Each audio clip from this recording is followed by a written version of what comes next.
The fire broke out closer to dawn, when the guards were dozing in the passageways and the last of the servants had settled down for the night.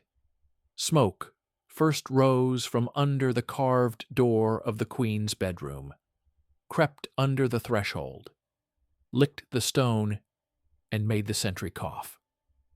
He knocked, received no answer, and rushed to his fellow guards. The castle guard ran up with the keys, but the key did not fit.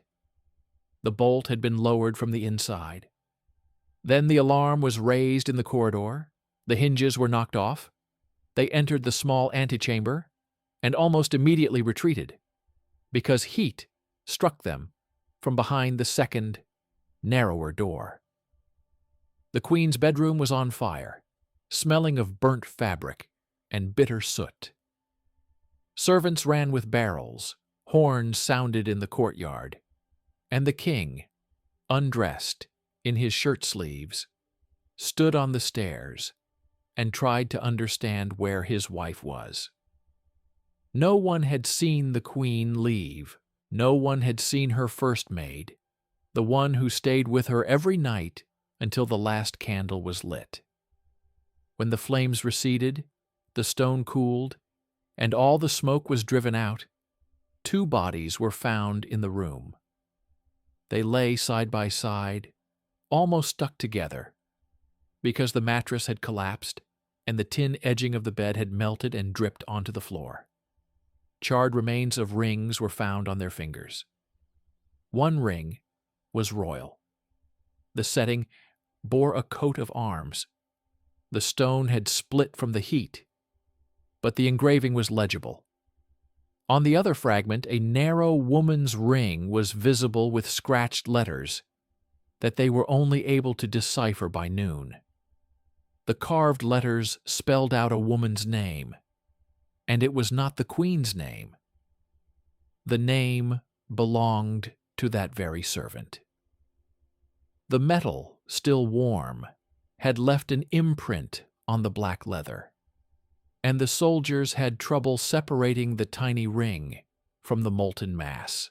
The key to the inner bolt was later found on the table, lying next to an empty cup and a tiny fruit knife.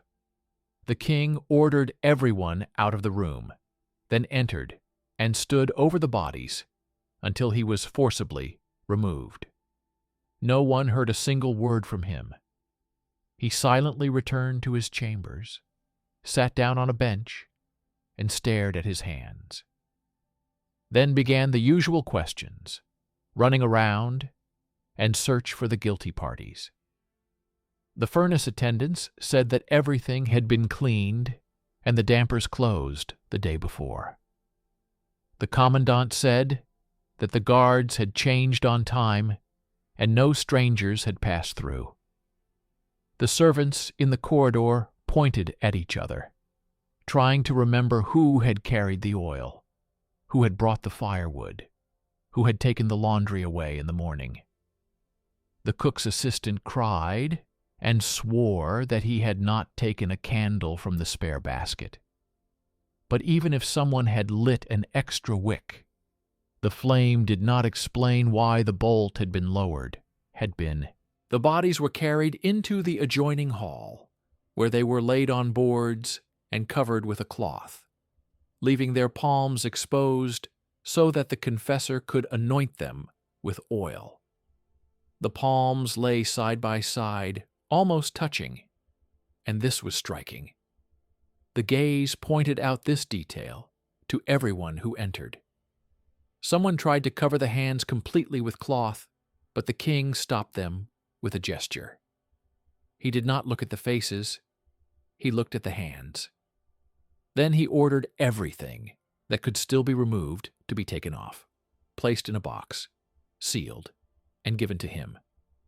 They put a fragment of the king's ring, scraps of silk, a chess piece found near the wall, and a tiny hairpin with a pearl burned so badly that only lime remained of the pearl into the box.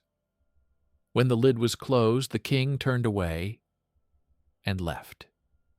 That day, and the 3 days that followed, passed in silence. In the courtyard, the collapsed beams were being cleared away.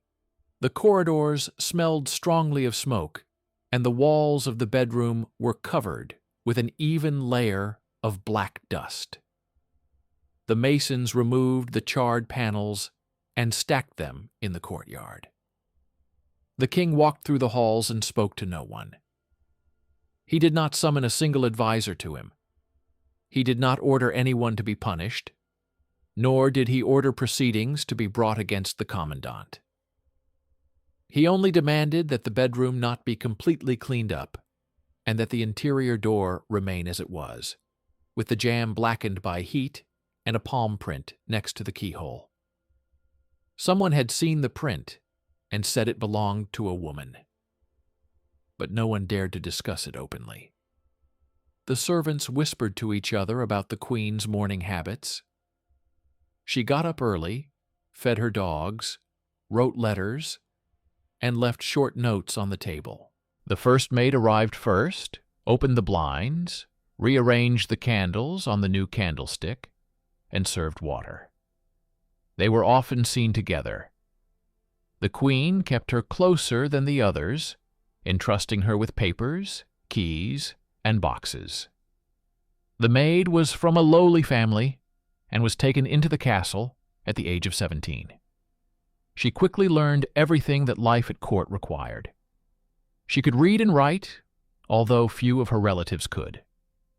Her fingers were quick, her voice soft, her steps light. She never argued, but sometimes she allowed herself to linger at the window, and then the queen would also approach and nod, as if they both understood something without words. Over the years, this closeness became apparent to everyone. The maid moved with the queen like a shadow. On hunts, she stayed slightly behind. At receptions, she stood nearby. When the queen became tired, she brought her water and removed her gloves. She was rarely heard, but constantly seen. The ladies-in-waiting got used to her and disliked her, were jealous and whispered, but smiled to her face. Twice they tried to complain to the king that the queen trusted her maid too much. The king listened, but took no action. He didn't care who served the wine. What mattered to him were treaties, borders, and troops. He liked to count his income and distribute bread supplies. He loved order. He wanted everything in every room to be in its place. That was how it was, until that night. After the funeral, the queen and her maid were laid to rest in the same tomb, according to the king's will. It was strange, but no one objected. The stonemasons worked in silence. The confessor read the prescribed words. Again, the king said nothing. From then on, every year on the same day, he would leave the castle and go to a small chapel on a hill, where he would remain until sunset. No one knew what he was thinking. His advisors got used to it. He gave short orders, did a lot of work, but didn't need people. His face became stony, his eyes tired. Sometimes he sat by the window and held a box on his lap, the very one that contained the remains from the bedroom. He never showed it to anyone. The investigation into the fire was superficial and empty. They changed their versions. First they talked about an accidental spark, then a faulty candlestick, then an evil hand. They searched for secret doors. There were none. The searchers checked the cellars, but found no traces. The chronicler recorded that the fire started under the canopy, consumed the silk, and quickly spread to the paneled wall. He noted that the doors were locked from the inside. At court, it was said that the queen must have been left alone, fallen asleep, the candle had fallen, the maid had come running at the cries, and neither of them had time to escape. But this version was weakened by one fact. The bolt was lowered, and in order to open it, one had to approach the door and lift the iron pin. No one did this. The servants were forbidden to discuss the events. But the ban did not help. Whispers still circulated. It was said that there was an improper relationship between the queen and the maid. The servants imagined details they had not seen. Their imagination grew where the king remained silent. The ladies avoided talking about it aloud, but pressed their lips together when they met. Some left the court, citing health reasons. Others, on the contrary, wanted to stay and watch. In people's eyes, fear quickly mixed with a taste for someone else's secret. But time dulled that too. The fire left streaks in the corridors and marks on the walls. But life went on. Tax collectors changed, bridges were built, children grew up. No one entered the small room next to the bedroom, which the king had ordered to be left as it was. It smelled of long-cooled smoke, and the key still lay on the table, covered with ashes. 12 years passed. The king survived illness, 2 crop failures, and a rebellion on the border. He returned from his campaigns silent, spending long evenings poring over scrolls. His confessor grew old beside him, sometimes bringing books, sometimes offering to pray. The king nodded, but rarely prayed. He did not utter words that were not necessary to him. People grew accustomed to his silence, just as they grew accustomed to the footsteps of the guards and the creaking of the gates. The chronicler once noted in a book, "The king had become like a stone that no one could move." But in the same place, he wrote, "The king kept a small box on his table, and sometimes he would rest his hand on it, as if it were a child's head." In the 12th autumn, he fell ill. The illness came without any apparent cause. He had dinner in the evening, but in the morning he could not get up. The fever lasted a long time, and his legs gave way. Doctors walked around him, applied cupping glasses and herbs. The king opened his eyes and saw the ceiling. He called for his son and told him to come alone. His son came and sat by the bed, and the king held his hand. No one heard what he said to him. Then he ordered a box to be brought. A servant placed it nearby. The king touched the lid with his fingers and left his hand on the wood. In the evening, he died. After the ceremony, when the body was laid to rest, the junior steward found another item nearby. In a hole in the pocket of the king's bed lay a small key. He went to the box, and the key fit the lock. The advisors had agreed in advance. They would open it after the funeral in front of witnesses. And so they did. When they opened the box, they found the fragments that everyone knew about. But underneath them, they found a bundle tied with a thin ribbon. Inside the bundle was a lock of hair. The hair was dark and soft, preserved because it had been wrapped in wax. Underneath the hair was a sheet of parchment, folded in half. On it was a letter. It was written in a woman's hand. The letter was not addressed to the king. The name written at the beginning was the queen's name. The advisors exchanged glances, but read the letter. There were no long turns of phrase or empty words in it. The woman wrote that she could no longer live in fog and fear, that she was tired of hiding every movement and every glance. She wrote that she had served the queen for a long time and knew her every step, and that her life had come to revolve around those steps.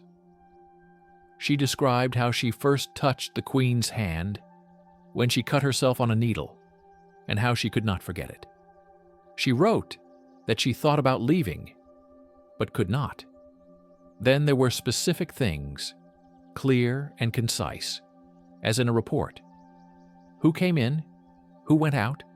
Who heard what?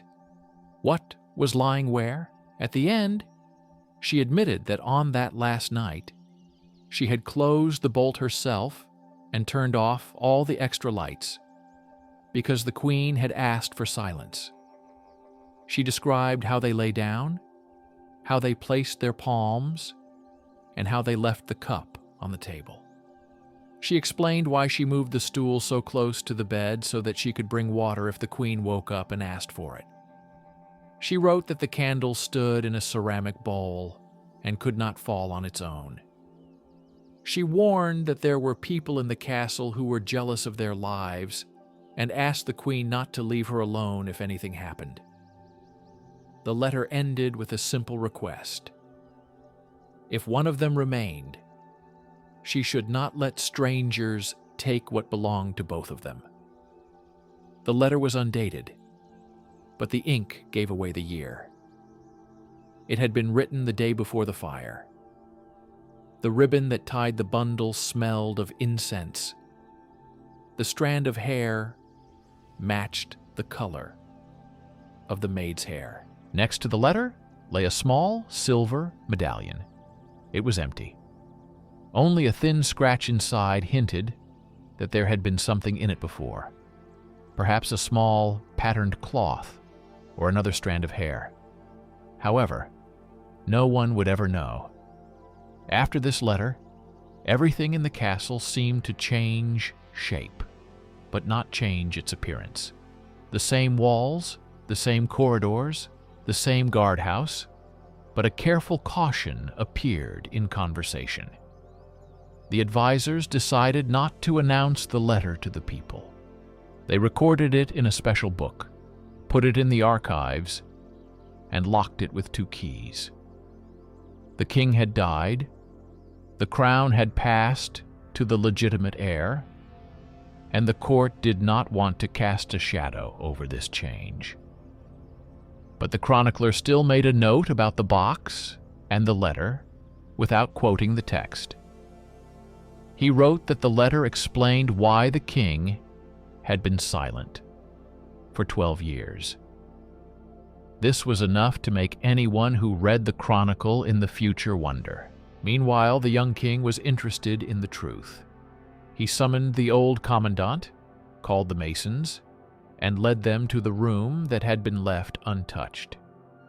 Everything there was, as it had been 10 years ago: the burnt edge of the table, stains on the stone, charred edges. The young king listened intently. The commandant spoke little.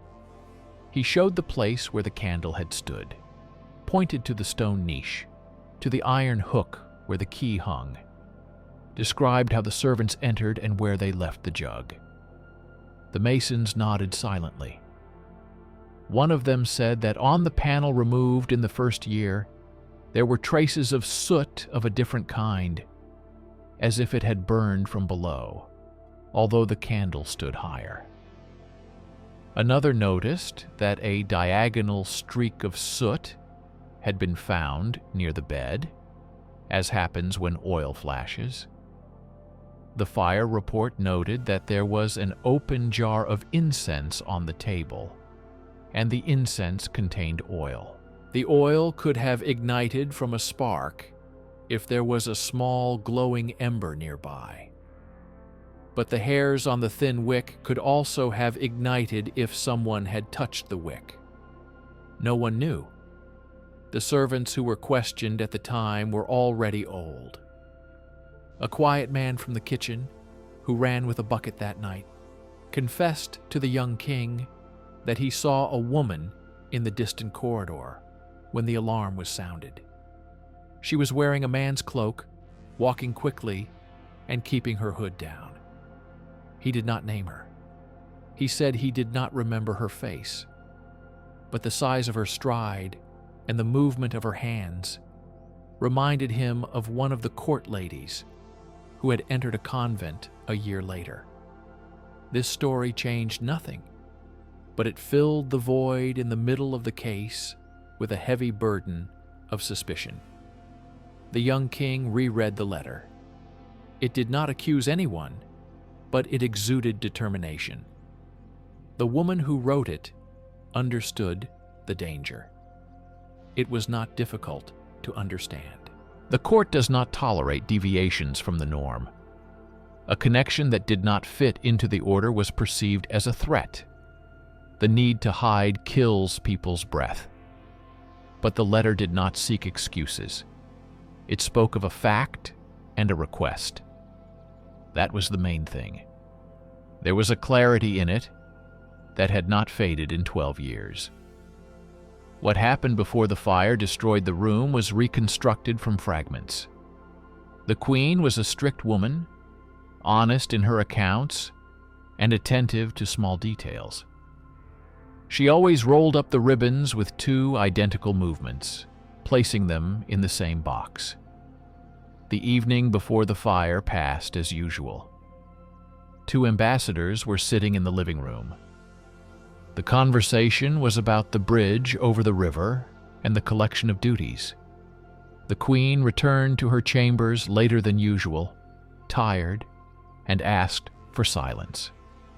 The maid helped her take off her heavy dress, put away her jewelry, and checked the candles. At that moment, someone was passing by in the corridor. This someone saw that the door was locked from the inside. The maid, as always, placed a cup of water on the table. The queen, as always, placed her ring on the edge of the plate to put it on in the morning. Then the maid lowered the bolt. This had happened many times before. It was a certain order. But that night, something disrupted it. After the king's death, records were kept in the official books, and business continued as usual. But in people's private memories, this story lay like a pebble in a pocket that could not be gotten rid of. For those who knew the queen, she became the image of his silence. He was silent not out of pride or contempt for gossip. He remained silent because he had taken on someone else's secret and kept it intact. He did not seek punishment for people because he was not sure who to punish. He did not defend himself with words because words crack and break when they are stretched too far. He simply lived, kept the box in a drawer, and went to the chapel every year. After reading the letter, the son ordered that the box remain in the family room. He did not order it to be kept secret forever, nor did he order it to be shown to everyone. He chose the middle ground. The box stood on a shelf, and there was a key for it, but the key lay in a drawer nearby. Anyone who would be king after him could take it and open it. It did not exist for anyone else. Twice a year, the young king opened it and read the letter, not aloud.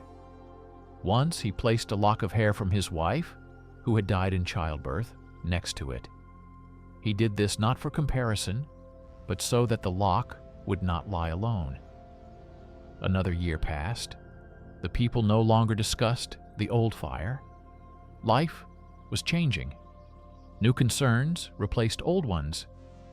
But sometimes in winter, when the castle was quiet, one of the young servants would ask the older ones about the fire. They answered without embellishment.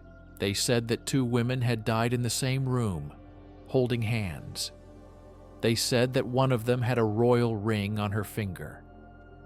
They said that the king was silent for a long time afterwards.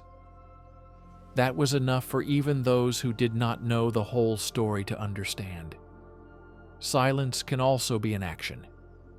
Once a record was found in the archives, written by the hand of that very maid a year before the fire. It was a routine inventory of linen and jewelry. At the end of the inventory, a small note was added. Do not put the ring on a plate at night, but in a cloth bag. This note was not followed on the last night. No one will ever know why. Perhaps it was fatigue. Perhaps habit proved stronger than new caution. Tragedies live in such details, not in loud events, but in small deviations from routine that no one notices. The chronicler completed his compilation in the same year that the young king turned 30. He described wars, harvests, construction, births, and deaths. He wrote about the queen and the maid without embellishment. 2 were found in the fire, their hands together, their rings melted, one royal, the other bearing the maid's name. The king was silent for 12 years. In a box with him were a lock of hair and a letter not addressed to him. He put an end to it there. It seemed right to him not to rush to conclusions. He left room for silence. Silence remained. But it was not empty. It contained loyalty, fear, and that which is often stronger than words in people.